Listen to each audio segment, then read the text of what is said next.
Siddharth Shukla sir. He belongs from Uttar Pradesh. He completed his BA honors from Delhi University. The subject was history honors. This was also his optional subject. He displayed his resilience by appearing in the exam for the fourth attempt and secured the rank AIR 80. Please, sir.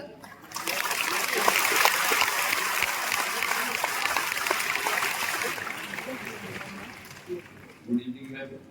मेरे से बैठे सभी वरिष्ठ लोगों को नमस्कार और आप लोग जो मुझे सुनने आए हो आप लोगों का आभार। यहाँ पे अंदर घुसते समय इतनी भीड़ देख के डर तो लगा मुझे थोड़ा सा, क्योंकि सारे बीएचयू के साथ हो आप लोग, तो मैंने कहा थोड़ा सा आपका संडे बर्बाद नहीं होने देता, हमें तो दिक्कत हो सकती है। ये लेक्चर हम मंडे को भी रख सकते हैं, थोड़ी क्लास बच जाती है आपकी, तो शुभकामनाएं और मिलती मुझे। जिस तरीके से बोलूंगा वो ऐसा रहेगा कि मैं अपनी प्रिपरेशन की जर्नी के बारे में आपको बताऊंगा और उसके साथ साथ आप लोगों का प्रिपरेशन स्टार्ट करनी चाहिए, कैसे करनी चाहिए, स्ट्रेटेजी कैसे होनी चाहिए, टाइम मैनेजमेंट कैसा होना चाहिए, उस पर भी अगर मैं थोड़ी सी लाइट डाल सकूं तो कोशिश करूंगा कि आपके संडे को वर्क इट बनाए। बाकी मेरे जब भी मैं बोलूंगा तो ओपन सेशन रहेगा, किसी को भी लगता है कि मैं कोई मूर्खतापूर्वक बात कर रहा हूँ तो तुरंत काटना उसको हाथ ऊपर खड़ा करके, ये मूर्खतापूर्वक था। आप उठा के क्वेश्चन भी पूछ लेना, किसी को कोई भी क्वेश्चन पूछना हो तो ये आप लोगों का ही सेशन है।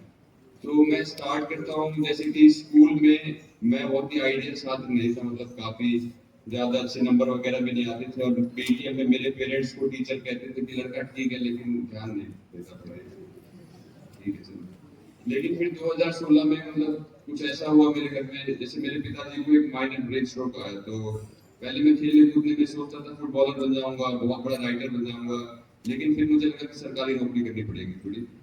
तो मैंने तैयारी शुरू करी। मैंने जब तैयारी शुरू करी तो मैंने केवल एक ही ऑब्जेक्टिव से तैयारी शुरू करी कि अब मुझे किसी जॉब में जाना है, किसी एम्प्लॉयमेंट में जाना है और जो भी कंडीशन थोड़ी बहुत मैं इम्प्रूव कर सकता हूँ अपने घर की, उसको करने का प्रयास करना है। तो मैंने पहले यूपीएससी का पेपर उठा के देखा, जैसा कि मैम कह रही है कि काफी लोग डरते हैं यूपीएससी से। पेपर उठा के देखा तो मैंने बोला किसी और एग्जाम की तैयारी करता हूँ। मैंने क्या करा, सीजीएल की तैयारी करी है। एसएससी सीजीएल का पेपर करवाती है, सीपीयू का पेपर करवाती है, उसके थ्रू आप दिल्ली पुलिस में एसआई या इनकम टैक्स इंस्पेक्टर वगैरह बनते हो। उसका पेपर भी देने गया मैं। सीपीयू में मैं दिल्ली पुलिस में एसआई बन सकता था, लेकिन मेरे पास ड्राइविंग लाइसेंस नहीं था, जिस वजह से मैं नहीं बन पाया। मैं आपको इसलिए बता रहा हूँ कि मैंने और पेपर दिए कि आप लोग भी यूपीएससी की प्रिपरेशन स्टार्ट करने जा रहे हो, सोच रहे हो मैं करने जाऊँ, लेकिन कभी भी ऐसा मत सोचिएगा कि यही एक रास्ता ही रह गया है जीवन में कि मैंने अगर यूपीएससी प्रिपरेशन करने की ठान ली, मैं जो इतना इंपॉर्टेंट हूँ तो वो करके ही छोड़ूंगा नहीं। और भी चीजें करने के लिए आप उन पे भी ध्यान देते रहिएगा, बीच बीच में और पेपर भी देने की ट्राई करिएगा, अपने आप को टेस्ट करते रहिएगा। तो मैंने बहुत सारे एग्जाम दिए। पहले स्टार्टिंग में सीएबीएफ के असिस्टेंट कमांडेंट का एग्जाम दिया, एसएसपी जाके दिए। यूपीएससी देने से पहले मैंने ये सब चीजें देने की कोशिश की कि कहीं मैं कुछ मिले। उस समय मेरे जीजा ने बोला कि तुम इतने एग्जाम दे रहे हो, तुम्हारे अंदर एक कैपेबिलिटी है, तुम यूपीएससी भी कर सकते हो। फिर मैंने सोचा कि हाँ, यूपीएससी का प्रीलिम्स दिया मैंने 19 में, फिर मुझे लगा मैं कर सकता हूँ। तो जो भी प्रिपरेशन स्टार्ट करने जा रहा है, सबसे पहला फैसला आपको अपने दिमाग में कोई लेना है तो यही लेना है कि मैं कर सकता हूँ। ये अपने आप में एक बहुत बड़ी लीप ऑफ फेथ है। जब तक आप ऐसा सोचोगे कि यूपीएससी बहुत बड़ा एग्जाम है, 10 लाख लोग देते हैं, आईआईएम के लोग दे रहे हैं, वहां के लोग दे रहे हैं, यहाँ के लोग दे रहे हैं, जब तक आप फंडामेंटली अपने ऊपर भरोसा नहीं करोगे कि इस एग्जाम को देने जा रहा हूँ, इसको क्लियर कर सकता हूँ, तब तक आपकी प्रिपरेशन स्टार्ट नहीं होगी। और लेकिन एट द सेम टाइम आप लोग और एग्जाम भी देते रहिएगा, क्योंकि मिडिल क्लास फैमिली से जो लोग आते हैं उन लोगों को पता चलता है कि बहुत लंबे टाइम तक आपके एग्जाम नहीं निकलेंगे, तो आपके अंदर एक फ्रस्ट्रेशन आती है, प्रेशर आता है आपके ऊपर कि आप क्या कर रहे हैं, आप घर से बाहर इतने टाइम से आप क्या कर रहे हैं। लेकिन अगर आप कोई भी जॉब सिक्योर करते हैं तो ये प्रेशर थोड़ा सा रिलीव होता है। तो मैंने काफी एग्जाम दिए, सीपीएफ का एग्जाम दिया, उसमें क्या हुआ कि मैं फिजिकल मेडिकल में चले गया उसके। तो उसमें 81 सेंटीमीटर चेस्ट ही होती है असिस्टेंट कमांडेंट बनने के लिए, जो मैंने पहला एग्जाम दिया था। तो वो मेरी चेस्ट मेजरमेंट करने आए, तो जो कांस्टेबल मेजर कर रहा था उसने बोला 80 सेंटीमीटर भी 81 भी हो सकती है सर, क्या करना है। फिर इतने में एक सीआरपीएफ का बंदा आया, उसने बोला मैं नापूंगा, नापते बोला कि 80 सेंटीमीटर नहीं हो पाएगा। फिर एक आईटीबीपी के कमांडेंट थे, तो उन्होंने बोला बेटा आपके मतलब अच्छे नंबर है, आप जाके पुशअप्स मार लो, क्या पता आपकी चेस्ट इंक्रीज हो जाए, फिर आपका सिलेक्शन हो जाए। तो मैंने मेहनत से पुशअप्स मारी, फिर वो सीआरपीएफ का बंदा दोबारा आया, बोला मैं ही नापूंगा। उसने बोला कि दूसरे राउंड में उसने बोला कि आपकी चेस्ट 78 सेंटीमीटर कम गया भाई। चल रहा हूँ यहाँ से, अब यूपीएससी की तैयारी करता हूँ। फिर यूपीएससी का पेपर देना शुरू किया मैंने। तो मैं मेरी गलतियाँ क्या रही उससे आप सीखिएगा। मैंने जब पहली बार यूपीएससी का पेपर दिया तो मैं बहुत ही डिसऑर्गेनाइज था कि दुनिया में सारी किताबों को पढ़ के मैं ज्ञान लेके जब बहुत ज्ञानी हो जाऊंगा तो मैं आईएएस बनने के लायक हो जाऊंगा। और ज्ञान तो मेरे में इतना है कि बस प्रीलिम्स क्लियर करना है मेरे को, मेंस में तो आंसर लिखना मैं इतना शानदार लिखता हूँ बहुत रुकेगा मुझे। तो मैंने क्या किया, प्रीलिम्स की तैयारी करता हूँ, पूरी मेहनत से प्रीलिम्स की तैयारी कर रहा हूँ, एकदम जान बूझ के 100 मॉक टेस्ट दे दिए। प्रीलिम्स में 126 नंबर आए, मतलब कट ऑफ से 30 ज्यादा। लेकिन मेंस के लिए टेस्ट सीरीज देने गया मैं तो 250 में से 49 नंबर आए। बस में रोता रोता घर आया, मैंने कहा मेरे बस की तो नहीं लग रहा है। तो पापा ने बोली रहने दो मत दो। यहाँ पे ये चीजें देखना कि सपोर्टिव पेरेंट्स हैं, अपने पेरेंट्स से प्रिपरेशन के टाइम में हमेशा ओपन रहिएगा। कम नंबर आ रहे हैं, ये परेशानी हो रही है, थोड़ा सा लग रहा है कि मेरे से नहीं हो पाएगा, मतलब उनसे क्लियर रहिएगा। मतलब पहले अटेम्प्ट में मेरी गलती ये थी कि मैंने केवल प्रीलिम्स पे फोकस किया, मैंने एग्जाम को समझा ही नहीं। तो आप में से जो लोग भी एग्जाम की तैयारी स्टार्ट करने जा रहे हैं, मेरी पहली एडवाइस आपको ये रहेगी कि एक हफ्ता सोचो एकदम आराम से, अपने माइंड को अप्लाई करो कि ये क्या पेपर है, इसमें कितने स्टेज हैं, एक प्रीलिम्स है, 9 मेंस के पेपर है, कौन कौन से हैं, GS1 क्या है, GS2 क्या है, ऑब्स्टर पे कितने सब्जेक्ट है, मैं कौन सा ले सकता हूँ। तो ये मतलब पूरा माइंड अप्लाई करना अपना पहले ही, मुझे एग्जाम को पहले समझना है फिर इसकी तैयारी शुरू करनी है। अब आपने एग्जाम को समझ लिया, जैसा मुझे लगा कि मैंने दूसरे टर्म में समझ लिया कि अब तो मैंने मेंस का सिलेबस देख लिया, अब तो फिनिश कर दूंगा। फिर एग्जाम देने गया, प्रीलिम्स फिर से निकला, मेंस देने गया, इंटरव्यू के लिए मेरी कॉल आई। तो घर वालों मतलब मैं इतना कॉन्फिडेंट था, घर वालों को लौटा था भाई ऐसे बन गया, क्या ही करूं, इंटरव्यू हो जाए, इसका रिजल्ट आया है,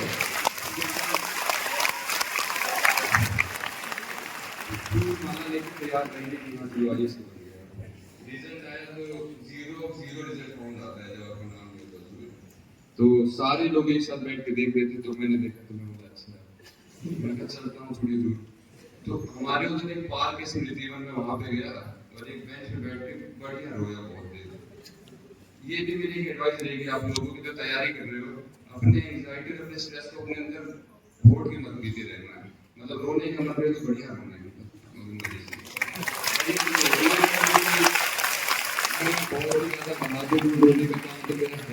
अच्छा रहोगे तो अच्छा पेपर होगा उसके बाद, मतलब काफी क्लैरिटी मिलती है रोने के बाद कि चलो जिंदगी में इससे ऊपर हो गया। तो मेरी एडवाइस आपको ये रहेगी कि आप जब प्रिपरेशन स्टार्ट करने जा रहे हो तो पहले तो आपको एक डिसीजन लेना है कि हाँ मैं कर सकता हूँ। दूसरा आपको अपना माइंड अप्लाई करना है कि ये पेपर है क्या। और फिर तीसरा पॉइंट होता है स्टार्ट करने का कि यूपीएससी में लोग भटकते इसलिए कि लोगों को लगता है कि इकोनॉमिक्स है, इसकी 3-4 किताब पढ़ लूंगा, हिस्ट्री की 10 पढ़ लूंगा, ये राइटर है इसके चाहिए पढ़ लूंगा, करंट अफेयर्स का ये मटेरियल बढ़िया है इसको पढ़ लूंगा। जब आप अपने माइंड को इतनी सारी टास्क दोगे तो वो एक भी चीज अच्छे से नहीं कर पाएगा। तो जब आप प्रिपरेशन स्टार्ट करने जा रहे हो तो सबसे पहला काम ये करना है कि आपको रिसोर्स को डिफाइन करना है कि मुझे कितनी किताबें पढ़नी है। मुझे एनसीईआरटी पढ़नी है 6 से 12वीं, पॉलिटी के लिए मैं 10वीं काम से काम चला लूंगा, गवर्नेंस के लिए ये पढ़ लूंगा। एक पन्ने पे एक रजिस्टर में आपको लिखना है कि मुझे इतना पढ़ना है। करंट अफेयर्स के लिए मुझे एक यही अखबार पढ़ना है, एक यही मैगजीन पढ़नी है, ये मंथली मैगजीन नेक्स्ट यूपीसी की भी हो। लेकिन आपको लिमिट करना है अपने आपको कि मुझे इस पेपर के लिए सब कुछ नहीं पढ़ना, लेकिन इतना कुछ जो मैं लिख रहा हूँ इसका मास्टर बनना है। इसमें मुझे ऐसा बनना है कि कोई भी मुझसे आके पूछे कि आप पार्लियामेंट कैसे फंक्शन करते हैं तो मैं बताता हूँ वो है, मतलब एकदम कॉन्फिडेंट होना उस सब्जेक्ट में आपको। तो आप प्रिपरेशन स्टार्ट करने जा रहे हैं, पहले बिलीव रखिए अपने अंदर, दूसरा माइंड अप्लाई करिए, तीसरा लिख लीजिए कि इतना पढ़ना है मुझे, और चौथा काम ये करिएगा जैसे कि इंसानी मानसिकता क्या होती है कि अब मुझे यूपीएससी की तैयारी करनी है, मैं सेकंड ईयर हूँ, बहुत टाइम पड़ रहा है। अब मैं कहूंगा आपसे कि आपको एक असाइनमेंट देना है 1 महीने में तो 30वें दिन ही दोगे, क्योंकि पार्किंसंस लॉ कहता है कि इंसान को अगर टाइम दोगे तो वो काम को बढ़ाता ही रहेगा। तो आप लोगों को एक चीज और करनी है अपनी तैयारी स्टार्ट करते ही कि आपको डेली प्लानिंग करनी है, अपने आप को प्रेशर पे रखना है। जैसे कि रात में सोने से पहले आप लोग लिख सकते हो कि कल मैं लक्ष्मीकांत का एक चैप्टर पढ़ूंगा, ये छठी की एनसीईआरटी पढ़ूंगा, इसके नोट्स बनाऊंगा। इससे क्या होगा कि आपके ऊपर एक दबाव रहेगा कि मुझे इतना करना है, मैंने ऐसा सोचा था। फिर अगले दिन जब आप सोने जाते हो तो आपको लिखना पड़ेगा कि मैंने बोला था कि मैं ऐसा पढ़ूंगा, मैंने नहीं किया, तो क्यों नहीं किया। मतलब यूपीएससी में आपको एक मैराथन दौड़नी है, बहुत दूर आपको जाना है। डेली अगर आप ये बोलते हो कि मैं 2 कदम कल चलूंगा, और डेली अगले दिन आप ये बोलते हो कि मैं 2 कदम नहीं चला तो इसलिए नहीं चला, तो आप अपनी मंजिल तक पहुंच जाओगे, क्योंकि आप डेली एक एक कदम बढ़ रहे हो और डेली अपनी गलतियों से रूबरू हो रहे हो। इंसान की सबसे बड़ी गलती ये होती है कि वो अपनी गलती स्वीकार नहीं करता। प्रिपरेशन में सबसे इंपॉर्टेंट चीज अगर आपके लिए कुछ भी है, तो वो अपने आप से ईमानदार होना।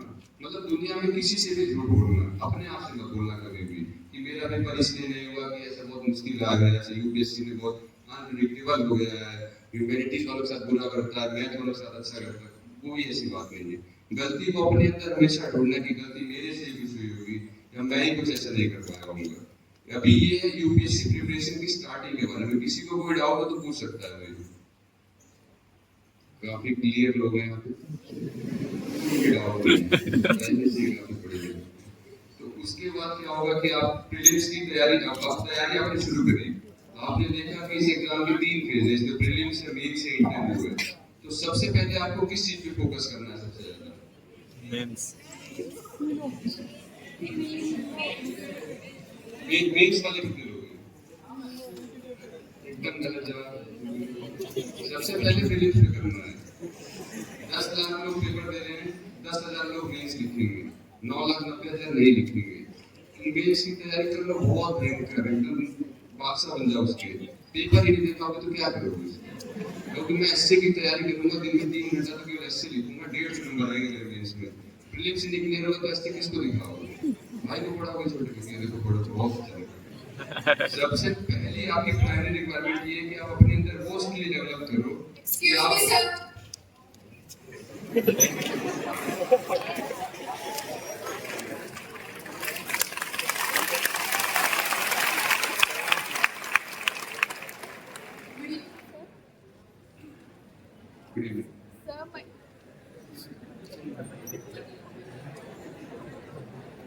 कह रहा मैं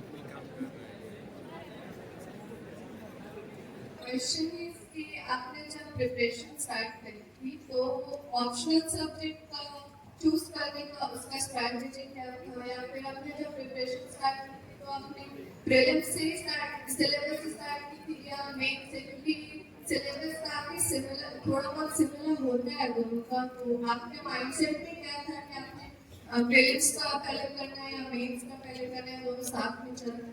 ये अगले एपिसोड में आने पता, तो मैं आपके क्वेश्चन का आंसर करूंगा। Thank you. तो प्रीलिम्स और मेंस की तैयारी में आपको पहले प्रीलिम्स पे फोकस करना है। जब हम सिलेबस देखते हैं प्रीलिम्स और मेंस का, तो एक बहुत बड़ा ओवरलैप होता है कि पॉलिटी आपको पढ़नी है, मेंस के लिए भी पढ़नी है, प्रीलिम्स के लिए भी पढ़नी है। हिस्ट्री पढ़ना है मेंस के लिए भी, प्रीलिम्स के लिए भी। इकोनॉमिक्स पढ़ना है मेंस के लिए भी, प्रीलिम्स के लिए भी। तो जो कोर सब्जेक्ट्स हैं आपके, पहले आपको उसमें मास्टरी करनी है, और आपका एम ये होना चाहिए कि प्रीलिम्स में मेरी ऐसी मास्टरी होनी चाहिए कि मैं कोई मॉक टेस्ट देता हूँ, मैं प्रीवियस ईयर क्वेश्चन पेपर लगाता हूँ, तो मैं सर्टेन रहता हूँ कि I will clear this exam. क्योंकि मैं अपने बहुत दोस्तों को जानता हूँ जिनकी रैंक आई है, लेकिन वो 3 बार प्रीलिम्स नहीं पास हुए। जब पास हुए तो उनकी रैंक आई, तो अगर वो पहली बार पास होते तो और बेटर रहता। तो प्रीलिम्स को कभी भी आपको हल्के में नहीं लेना है। आपकी प्रिपरेशन स्टार्टिंग में प्री ओरिएंटेड थोड़ी बहुत रहनी ही चाहिए। जो प्री का सिलेबस है वो कोर है। जब तक आपको पॉलिटी के बारे में नहीं पता, तब तक आप गवर्नेंस क्या ही पढ़ोगे। जब तक आपके फंडामेंटल क्लियर नहीं है, तब तक आप एडवांस सब्जेक्ट जैसे डिजास्टर मैनेजमेंट हो गया, गवर्नेंस हो गया, इंटरनल सिक्योरिटी, उसमें क्या ही करोगे आप। तो सबसे पहले आप जो प्रीलिम्स और मेंस का कॉमन सिलेबस है, पॉलिटी है, हिस्ट्री है, ज्योग्राफी है, उसमें अपनी कमांड बनाने की कोशिश करिए। उसका एक स्टैंडर्ड प्रोसीजर जो है कि आप एनसीईआरटी पढ़िए 6ठी से 12वीं तक की, उनमें अपने नोट्स बनाइए। मतलब कुछ भी पढ़ना तो केवल पढ़ने के लिए मत पढ़ना। जैसे कि अगर आप कोई किताब पढ़ रहे हो ना, आप उसमें कुछ अंडरलाइन कर रहे हो ना नोट्स बना रहे हो, तो आपका दिमाग एक बंदर की तरह पढ़ता है उसको, कि थोड़े दिन बाद ऑटो पायलट पे पढ़ रहा है, हाँ चलो चलो। लेकिन अगर आप एक पेंसिल लेके किसी किताब को पढ़ रहे हो, तो आपके दिमाग में एक डायरेक्टिव है कि मुझे कुछ इसमें से इंपॉर्टेंट निकालना है, तो वो उसको ध्यान से पढ़ेगा। तो यही करना प्रीलिम्स के लिए, पहले बेस बनाने के लिए एनसीईआरटीज पढ़ना। एक एक सब्जेक्ट पे एक स्टैंडर्ड बुक ले लो। पॉलिटी में आपने लक्ष्मीकांत ले ली, किसी को डीडी बालकृष्ण वो ले ली। इन्वायरमेंट में दुनिया भर की किताबों में एक ही ज्ञान होगा कि बायोस्फीयर रिजर्व है, इन्वायरमेंटल प्रोटेक्शन एक्ट है। तो एक एक बुक, एक एक सब्जेक्ट पे मार्क डाउन करो और उसके नोट्स बनाओ। जब आपका फाउंडेशन स्ट्रांग हो जाएगा, तभी आपकी मेंस की प्रिपरेशन एक अच्छे बेस पे चल सकती है। लेकिन आप स्टार्टिंग से ये टास्क ले लो कि मेरी प्रिपरेशन तो मेंस ओरिएंटेड ही रहेगी स्टार्टिंग से, क्योंकि मेंस है, तो आप थोड़ा सा पजल हो जाओ स्टार्टिंग में। इतनी सारी चीजें उसमें करने के लिए कि ऑप्शनल भी पढ़ना है, ऐसे भी पढ़ना है, ये भी करना है। पहले जब आपका बेस स्ट्रॉन्ग हो जाए तब आप शिफ्ट करना मेंस की तरफ, तब थोड़ा मेंस में ओरिएंटेशन रखना अपना, क्योंकि प्रीलिम्स क्लियर करना आपको एक बहुत इंपॉर्टेंट कॉन्फिडेंस देता है। जो लोग नहीं कर पाते वो थोड़ा सा पूरा फील करते हैं। मैं जानता हूँ दोस्तों को जिनको 25-25 लाख के पैकेज में यूएस में 5 बार प्रीलिम्स नहीं निकला, तो एट द एंड में बुरा लगता है। तो स्टार्टिंग में थोड़ा फोकस अपना ये रखना कि प्रीलिम्स के मास्टर बन जाओ, और इसके लिए पीवाईक्यू वगैरह अपने साथ रखना। फिर आप मेंस में ट्रांजिशन करोगे अपनी तैयारी में, और मेंस का जो ट्रांजिशन होता है तैयारी का, काफी दर्द हो रहा होता है, क्योंकि उससे पहले आपको लगता है कि प्रिपरेशन क्या है, नॉलेज ऑर्गेनाइजेशन है। इंडिया 1947 में आजाद हुआ था, लेकिन मेंस वाला मुद्दा क्यों हुआ था, किसकी वजह से हुआ? अंग्रेजों का क्या रोल था, गांधी जी का क्या रोल था, उसका क्या रोल था, इसका क्या रोल था? तो एक ही सब्जेक्ट जिसको आप प्रीलिम्स के लिए थोड़े से 3 लाइन में पढ़ते थे, उसमें आपको अंडरस्टैंडिंग की जरूरत पड़ेगी मेंस की प्रिपरेशन में। लेकिन आपकी जो प्रीलिम्स की प्रिपरेशन है वही मेंस का बेस तैयार करेगी। बाकी आप प्रिपरेशन स्टार्ट जो लोग करने जा रहे हैं उनके लिए, चाहे वो प्रीलिम्स की प्रिपरेशन करेंगे स्टार्टिंग में या फिर मेंस में ट्रांजिशन करेंगे, एक बहुत इंपॉर्टेंट चीज आपके लिए वो है कि आप अपने आप को टेस्ट करते रहिएगा, एनालिसिस करते रहिएगा। वो आप नहीं करते तो आपको लगता है कि आज तो मैंने बहुत ही भयंकर पढ़ाई कर ली, पॉलिटी का तो मैं ज्ञाता हो चुका हूँ, लक्ष्मीकांत कुछ भी पूछो, लेकिन कोई भी स्टैंडर्ड क्वेश्चन पूछ लेगा, आप टेस्ट सीरीज दोगे तो आप कहेंगे तो मुझे नहीं आ रहा है। तो अपने आप को हमेशा चेक करते रहिएगा कि मैं जो पढ़ रहा हूँ क्या सही पढ़ रहा हूँ, उसको रिटेन कर पा रहा हूँ। और इसके लिए आपके पास केवल एक ही चीज है जिससे आप टेस्ट कर सकते हो कि मैं सही पढ़ रहा हूँ कि गलत पढ़ रहा हूँ, वो है टेस्ट देना। किसी भी कोचिंग का आप ऑनलाइन टेस्ट देते हो, प्रीवियस ईयर क्वेश्चन पेपर देते हो, तो वही आपको पता चलता है कि आपकी प्रिपरेशन क्या उस लेवल पे है कि आप प्री क्लियर कर पाओगे। आपके नंबर कम कहाँ आ रहे हैं, इन्वायरमेंट में कम आ रहे हैं कि इकोनॉमिक्स में कम आ रहे हैं, क्या हिस्ट्री आपकी वीक है कि ज्योग्राफी आपकी स्ट्रॉन्ग है। तो अपनी प्रिपरेशन का एक इंपॉर्टेंट हिस्सा इसको रखिएगा कि टेस्ट देते रहिएगा, लगातार टेस्ट देने की कोशिश करिएगा। एक हफ्ते में बोल देना कि मुझे 2 टेस्ट देने हैं। तो ये थी प्रीलिम्स की तैयारी की। प्रीलिम्स की तैयारी में आपको क्या करना है, पहले जो फाउंडेशन सब्जेक्ट है उसको पढ़ना है, उसके नोट्स बनाना है, रिवाइज करना है और टेस्ट देना है, फिर आप मेंस में ट्रांजिशन करते हो। प्रीलिम्स के रिलेटेड किसी का कोई क्वेश्चन हो तो पूछ सकता है अभी।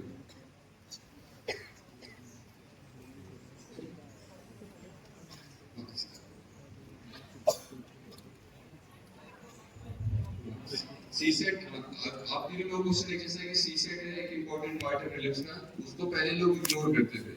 मैं अपने दोस्तों को जानता हूँ जो मतलब आज के दिन फॉरेन सर्विस में जिनका 3 बार सीसेट फेल हुआ है, तो सीसेट को इग्नोर करने की गलती बिल्कुल भी मत करना।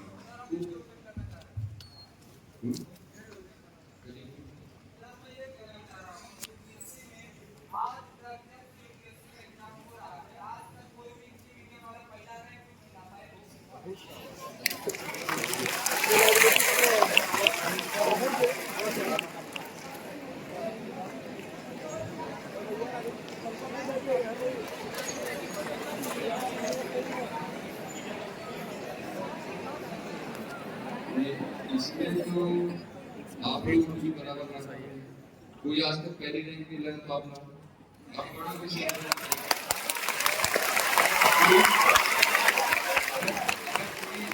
बहुत बड़ा किला है जो नया नहीं गया, तो वो हर योद्धा के लिए करके चले जाएंगे तो बजट टूटेगा।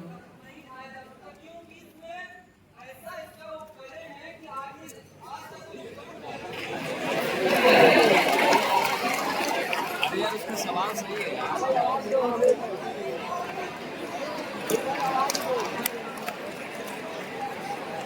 अरे सही बोल रहा है, उसको मजाक उड़ा लो उसका।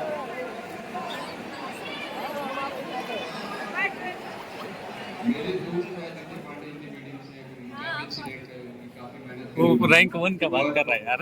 ऐसी चीज को मानना कि हिंदी मीडियम से कोई पहला रैंक नहीं आया तो कभी कोई लाएगा ही नहीं, ये अपने आप में एक इंसानी जो जज्बा है आप इसको चुनौती दे रहे हो कि आपकी मतलब कैपेबिलिटी नहीं है आपके अंदर। अगर कोई 18 रैंक लाया है हिंदी मीडियम का तो एक भी ला सकता है, थोड़ी सी और मेहनत करनी पड़ेगी।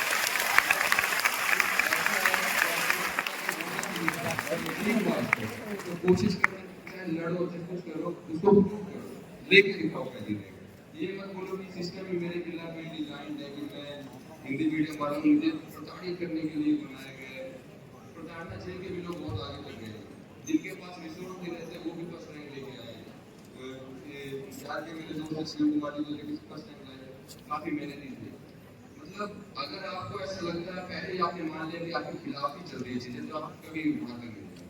थोड़ा सा अपने ऊपर नहीं भरोसा रखो कि हिंदी मीडियम में कोई पहले नहीं रहा, मैं रहूंगा, मैं ये करके दिखाऊंगा। तुम्हारे पास जितने भी हिंदी मीडियम में पढ़ने वाले हैं तुम्हारा नाम याद रखेंगे, ये घमंडा तो उसने करके दिखाया था।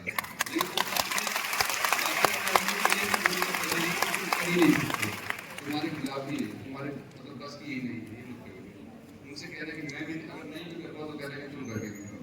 ये किसी को ट्रेन करना चाहिए बस नहीं। बाकी बात थी सीसेट पे, तो सीसेट को कभी भी इग्नोर मत करिएगा।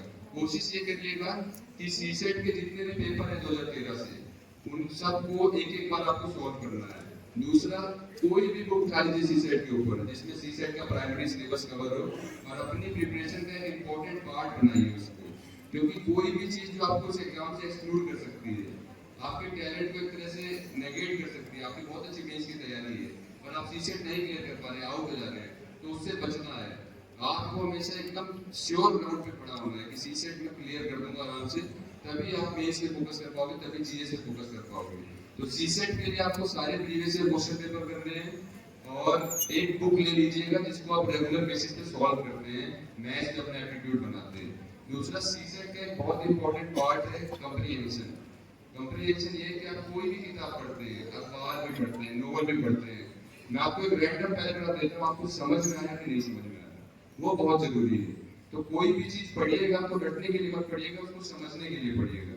और अखबार इसीलिए पढ़ना बहुत जरूरी है कि अखबार अपने आप में सीसेट की तैयारी है। तो कोई भी अखबार लीजिए, उसको अच्छे से पढ़िए, उसको इस तरह से पढ़िए कि आपने जो पढ़ा वो आप समझ पाए कि नहीं समझ पाए। ये नहीं कि उसमें कोई फैक्ट था तो उसको आप ढूंढ पाए कि नहीं ढूंढ पाए। ये एग्जाम जो है एप्लीकेशन ऑफ माइंड का है, ये नॉलेज का एग्जाम नहीं है कि वो आपसे बड़े से पूछेगा इंडिया किस दिन आजाद हुआ था या भगत सिंह को फांसी किस दिन हुई थी।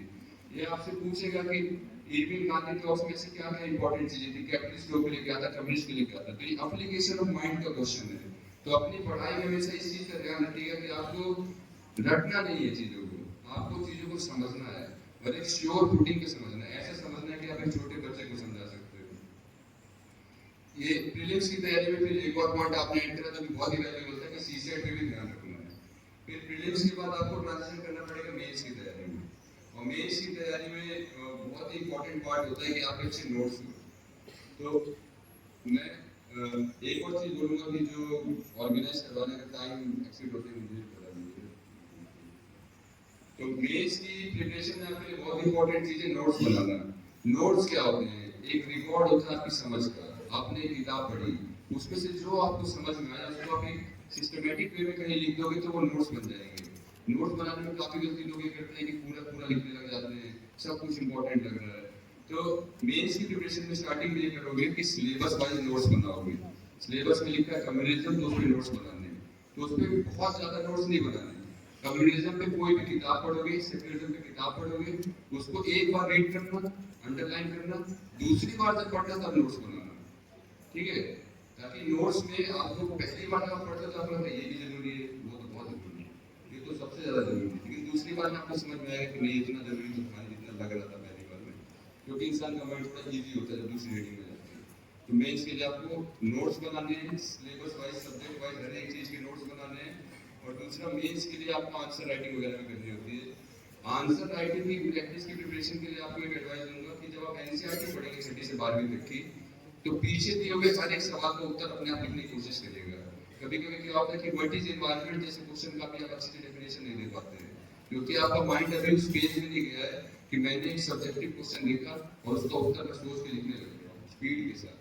ये एबिलिटी आप तभी डेवलप कर पाएंगे जब आप एनसीईआरटी को जब पढ़ते हैं, पीछे उसके क्वेश्चन का आंसर देना शुरू कर देंगे, अपने पास मेंस के प्रीवियस ईयर क्वेश्चन पेपर की बुक रख देंगे, उसके क्वेश्चन को पढ़ेंगे, फिर उसके उत्तर को सोचेंगे, तो भी आपका दिमाग स्किल डेवलप करने लगेगा। क्वेश्चन को देखते ही आंसर सोचना है, फिर लिखने की प्रैक्टिस के आंसर को लिखना है। तो मेंस की प्रिपरेशन में नोट मेकिंग और आंसर राइटिंग पिलर है मेंस की प्रिपरेशन के, और दोनों दर्द भरे काम होते हैं, क्योंकि इंसान को लिखने में मेहनत लगती है, नोट्स बनाने में मेहनत लगती है। नोट्स बनाने में इंसान क्या सोचता है कि मैं जो कि इतना समझदार हूँ, एक बार में ऐसे भयंकर नोट्स बनाऊंगा जिंदगी भर उसे पढ़ता रहूंगा, या फिर ये सोचता है कि मेंस के लिए मुझे कोई इतनी मोटी किताब दे दे पूरा चार्ट जाऊंगा तो पास हो जाऊंगा, ये दोनों असंभव है।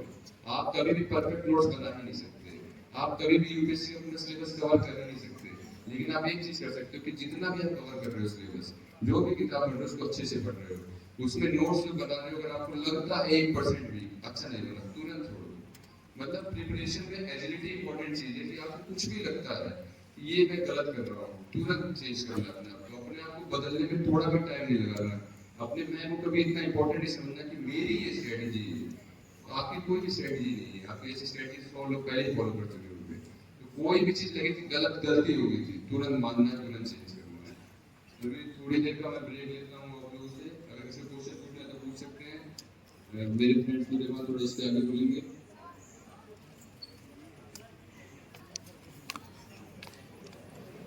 जो पहले बोलेगा वो जीतेगा। हेलो सर जी, ये क्वेश्चन के बाद क्वेश्चन आंसर सेशन एंड में होगा, जिसमें भी लास्ट क्वेश्चन को भी करेक्ट होगा।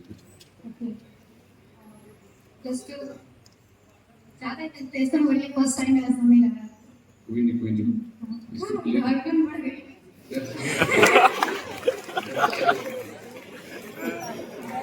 सर वो क्वेश्चन ये था कि ग्रेजुएशन के साथ टेंशन स्टार्ट कर सकते हैं ग्रेजुएशन के बाद? अच्छा काम तुरंत करो, तुरंत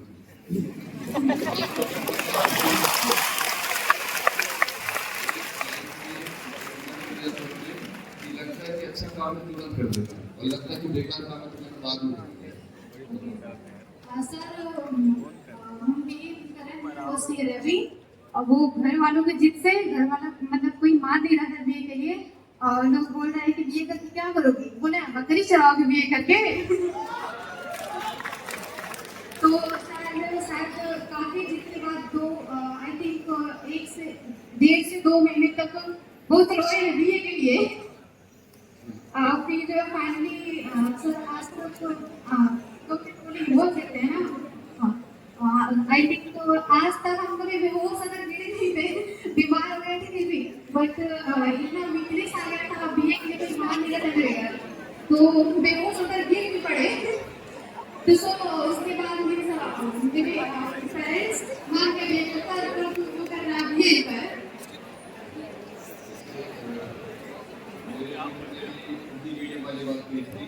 वैसे छोटे से बात की बीए के प्रति भी जोर को मैं अपने गांव में आता था तो लोग कहते थे क्या कर रहा है लड़का बीए कर रहा है, फिर ऐसे कहते थे देखा तो कि लड़का बीए कर रहा है। लेकिन बीए यूपीएससी प्रिपरेशन में आपको काफी हेल्प करेगा। आप जो सब्जेक्ट्स आपको बीए में मिले हैं उनको एकदम अच्छे से पढ़िएगा। सोशल साइंसेस ही बेस है यूपीएससी के प्रेशर पेपर का, ये 1 to 4 एक तरह से सोशल साइंसेस पे ही डिपेंड करता है। तो अपने सब्जेक्ट को अच्छे से पढ़िएगा और इसको भी ऐसा जिम्मेदारी लीजिएगा कि आपके बाद जो लोग बीए करने जाए उनको कोई ना हो, उनके माँ बाप बेहोश ना हो।